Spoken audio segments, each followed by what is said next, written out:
Good morning mga katropa, welcome to my vlog. So ngayon, bumaba pala ako guys kasi umilaw ng mineral water kasi wala na kaming mainom. Tsaka yung kasama ko na malengke na rin.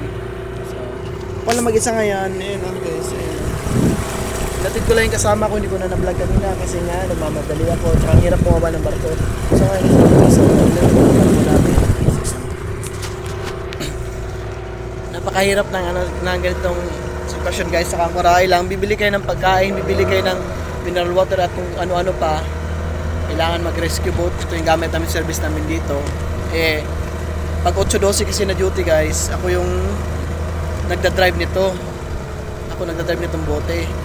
Pag 12:04 naman yung isang oiler ko naman. So, dalawa kami salitan ito gumagamit ng rescue boat kasi yung isang oiler ay naman gumamit nito.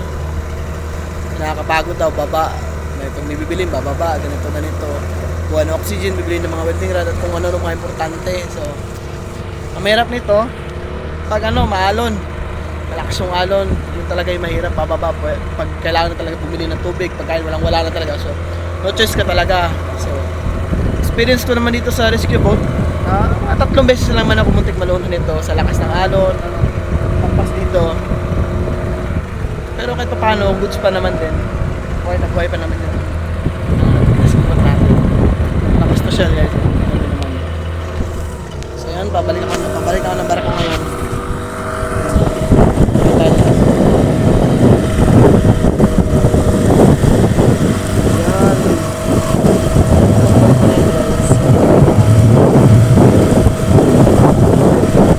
Iikot ko kayo ha.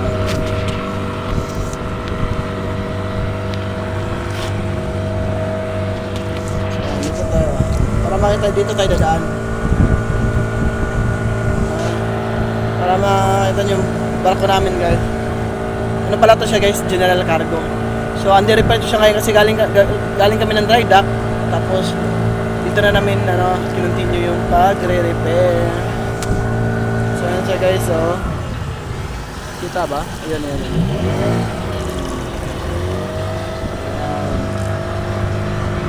Ayan siya.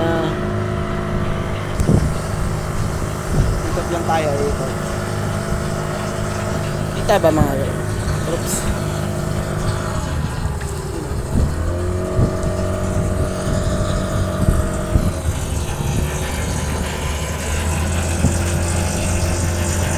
Ayan. Dito ako dadaan sa proa.